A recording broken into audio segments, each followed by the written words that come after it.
According to ESPN Analytics, a win tonight would give them an 80% chance to win the division, while a loss drops those chances to just over 50%. That's how important and impactful this game could be in just a few hours. The Bucs, by the way, have won the South 4 years in a row. As we welcome you in here, we got Dan, we got Peter, we got J-Mac. Peter, just how important is the return of Mike Evans to this offense? Pretty remarkable. This guy is in the later years of his career, and he's coming back after the broken collarbone. Well, you were there when he broke his collarbone on Monday Night Football. It was a terrible scene, and then sure enough, here we are when they need him most. He's back in the lineup, but it's not just him. Jeremy Fowler mentioned it. Jalen McMillan coming back for the first time this season. He was their deep threat. He was their guy they were expecting to be a big piece of this offense.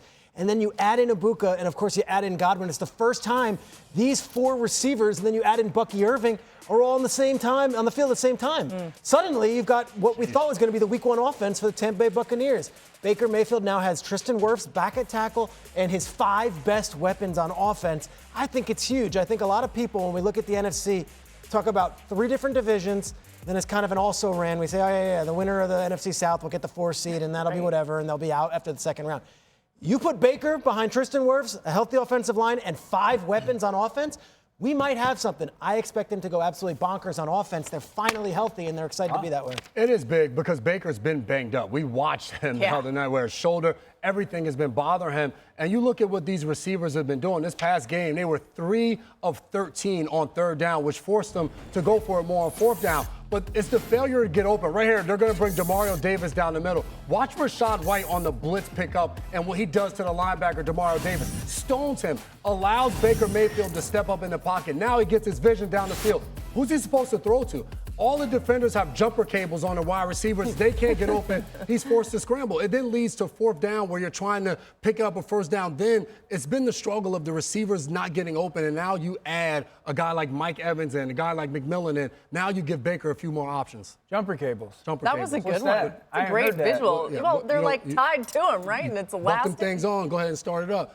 You have a car that works well, so you don't. And I do now. Well, I do now. I do now. That's a change for Dan. Or he presses the button and they come and they fix the car for him. I got it. That's good. J-Mac mentioned 3 for 13 on 4th down, too. And a lot of them were short yardage. And so can Mike Evans, like Mike just being on the field, can he help them be better on those short yardages? So often last week, you kind of mentioned it, there's 3rd and 2. They don't get it. 4th and 1. They don't get it. And so the reality is, for a football team that you sit there and go, how did you lose to the Saints? It was in many reasons because on those situations, not only did someone didn't get open, but I felt like they didn't have the ideal play to kind of like lean on. Can Mike add to that? I also say this, and I love him.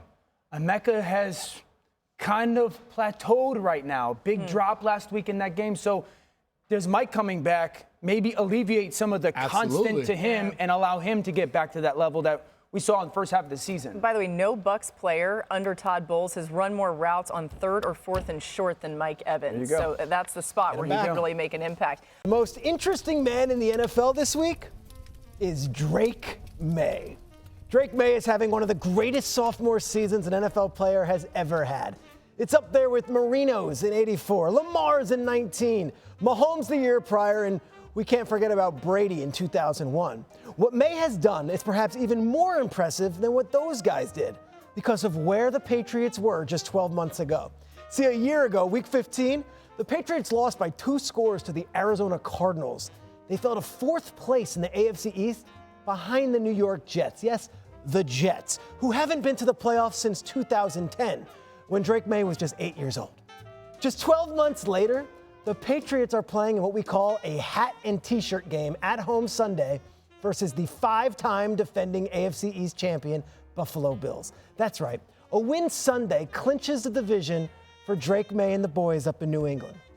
Maye's been a revelation. He's completing 72% of the passes he throws, which leads the NFL and is higher than any Patriots quarterback has ever thrown for, including Tom Brady in 2007. He has led the Patriots to an 11-2 record, including a current 10-game winning streak.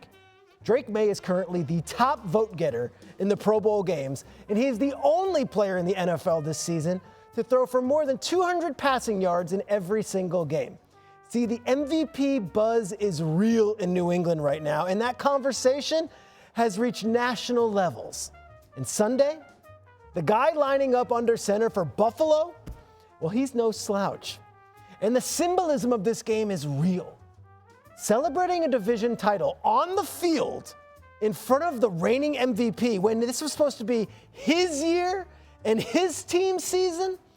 Well, Drake Maye is just one win away from planting his flag in many conversations for the best QB in the league. And Sunday, he can do it versus the one quarterback currently standing in his way. Woo! Let's go. We got a good one, guys. Another banger. Banger. Another love it. banger. Where's the ball? No, he's not bringing it on purpose because you cannot be trusted, Dan. We went with viral the last ball. week when I dropped a football. Another banger. My guy. Another Awesome. banger. I love it.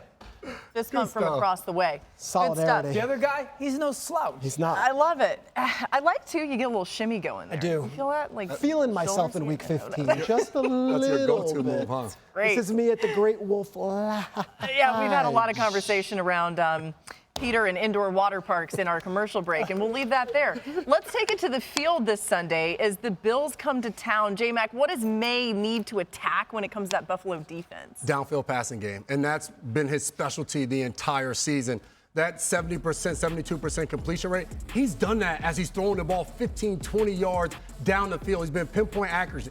In the first game against Buffalo, he was able to do that. You watched Buffalo a week ago against the Bengals. It was the same thing, them letting the ball go over their head. So I look at Drake Maye and the ascension he's made this year. What's been so impressive is he's spreading the ball around. It's one game is Stephon Diggs in that first one. The next one is Mac Hollins leading in receiving. So it's been really special to watch what he's done. Watching you talk about him and being up in that New England area, being around the team the summer and throughout the course of the season, he's just one of the guys. And I think his demeanor has uplifted the entire offense. And then obviously Josh McDaniels has played a huge role for him. Yeah, I think the key for New England offensively this weekend is take advantage of an overreactive defense. Buffalo has some good parts of their defense. I thought there were some good moments last week against Cincinnati, but they still are overly aggressive. So just really that second level. This is that cover two, but motion over, they bump. Now watch what Burrow does to Taron Johnson. Right now, like stares at Jamar and there's this little shoulder fake. So then watch what it does to Taron. He completely overflows. And then that linebacker, as Joe kind of just peeks to that top of your screen to the left, he oversteps. The middle field is completely vacated. That's an over-aggressive defense. They're playing outside in rather than inside out. And then you can give them things to look at. Start the tight end to the right. Motion the tight end to the left. Take the snap. Little ball fake when I bring the other tight end backside. Pull the guard. Look at the defense. Watch everybody on Buffalo's defense. They're not even remotely close to that starting point tight end. Those are two passes I'm showing that go 5 yards down the field that equal 30 yards of offense for the Bengals. Josh McDaniels is absolutely sensational. And then the last thing is if Joey Bosa doesn't play, this pass rush was non-existent against Cincinnati. So if you're Josh and you're Drake, you're sitting there going, how many different things can we get this defense to look at? How many different times can I take the snap and maybe ball fake here or ball fake there and then send something behind it, which is their specialty, by the way. And then if I'm Josh Drake, don't worry about the pass rush right now. Let's hang specifically in the red zone in the pocket. They're not good enough to get after our offensive line. Spoke to Josh McDaniels this week. I said, what do you do on a Sunday bye week in week 14? It's so unlikely they had that. That's what they had. And I said, do you watch the games? He goes, no, we were in the office working. So, like, they've been game planning since last Sunday when the Bengals were playing the Bills. And I'll just add this. Objectively, the Patriots have had the easiest schedule in the league. But when they had to beat the teams they've had to beat, they've taken care of business. You sweep Buffalo, you're wearing a hat and a T-shirt, don't take anything away from those guys. They have earned everything they've gotten. Packers Broncos now, where the difference maker in this one could be getting pressure on Jordan Love. The Broncos lead the NFL in sacks and are 6th in pressure rate. Jordan Love hasn't thrown a touchdown pass when pressured all season. Peter, how tough a matchup is this for Jordan Love on Sunday? You get through that Chicago game and you want to crown Jordan Love and you want to say, okay, the Packers, they can do it. They can win a big spot. He takes care of business, makes the big plays. And then it's like you turn the page and now they've got the best defensive backfield in the league. Right. And I think I say that knowing that Houston exists. And Houston, we spent a week chronicling about how good they are. The Denver defensive backs are no joke. You have Surtain and Riley Moss, then you got the two safeties. And the way that Vance Joseph employs them is so creative. It's a good debate. Now, everyone's going to pick Houston based on all the things that they've done. But I would just say Jordan Love is going into what I would call a buzzsaw this weekend in Denver against that defensive backfield, against that coach, Vance Joseph, who's going to throw everything at him. This is not a gimme game, and it's, again, another test to see if Jordan Love can do it on the road in a big spot in inclement weather. And, Peter, I think to your point, when you look at Houston, you can go to the guys, Hunter, Anderson, Stingley, and Lassiter, and those guys. When you look at Denver, Petrie, it's depth. They are all the way through. They have 5 corners that can go out there and start for them because of injuries that have been and played major snaps for them, including Jahdae Barron, Chris Abrams-Drain. All of those guys have played. McMillan. Exactly. I'm looking at them, and to me, where Surtain aligns will tell us a lot in this game. Last week against the Raiders, he matched up on Brock Bowers. There was moments where he was aligned inside one-on-one against Bowers. And then there was times where he was on the outside and he was matched up against Trey Tucker, who was their number 1 wide receiver.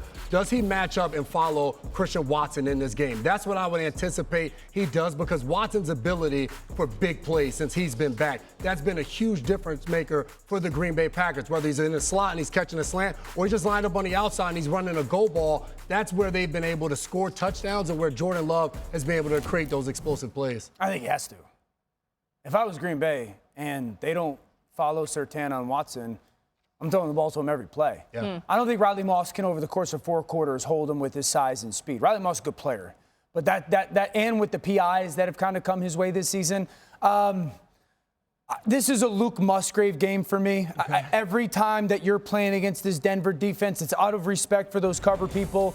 Your tight ends and your backs got to be big deals. You were talking about Brock Bowers last week, but it was really a multitude of tight ends. Now, you'll see a theme with these guys winning. Number 1, more often than not against backers. 2, they're not connected to the line of scrimmage. There's always that little space where they're maybe off the ball, extended from the hip of the tackle. I don't want them in line. I want them out in space. I want this coverage to be forced in space. And sometimes it's the nickel, and I understand that's Brock Bowers. But you have to throw the ball to your tight ends and your backs against this defense to consistently move. Other than Watson down the field, that's the best bet for this Green Bay Packer offense. I would have loved if it was Tucker Kraft. It's not. No. I still think Musgrave is plenty capable of having success. Heck of a play last week. That catch was awesome. Yeah, that's the way to go after this defense. And I would agree with that. And I think the challenge is, as you're doing that, can you hold up against that front to be able for Jordan Love to get the ball to the tight end, to get the ball to the running backs? Because Zach Allen in the middle of their defense and Benito and Cooper coming off the edge, that's the challenge, to be able to block those guys to get the ball out. I would be shocked if Green Bay singles their guys up often. That feels like a max protection game often. Can I say something really quick? Sneaky potential Super Bowl preview. Like Both that. these teams are playing so well. Yeah. I like that. This might be who we see in San Francisco. Wow, that'd be interesting. And by the way, the Broncos allowing the 7th most yards per game to tight ends this season. That's the guy.